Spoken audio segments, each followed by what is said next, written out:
Et en fait, ce qu'il Mmh mh. disait Vitalik Buterin, c'est que ça allait un peu enfin, ça allait pas dans le sens de ce que les prediction market devaient faire.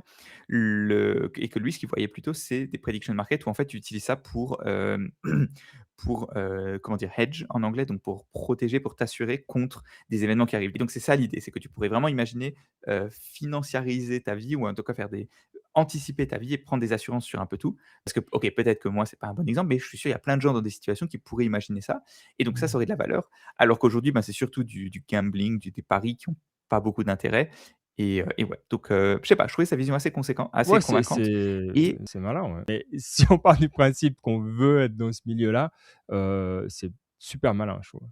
Bah, vous avez peut-être vu le film The Big Short, hein, avec ce qui s'était passé en 2008 et puis quelqu'un, d'intelligent shortait le market, parce que lui, il savait que c'était une bulle et puis que ça allait exploser et puis que ces, dérivatives étaient fausses et donc il pariait à l'encontre. Tandis que là, ces prediction market, si tu crées une prediction qui est assez intéressante, ben il y a des gens qui seront d'accord de automatiquement mettre de l'argent et ça te créera automatiquement un put ou un short, pardon, de ta position. Et donc, dans le monde financier, ils l'utilisent beaucoup, mais c'est assez complexe à créer. Donc, c'est ça, je pense, qu'ils voient comme avantage et aussi, j'imagine qu'ils voient l'argent. Parce que beaucoup, beaucoup de gens se hedge actuellement et ça rapporte beaucoup d'argent. Donc, ça serait intéressant hein, de l'utiliser comme un outil prédictif.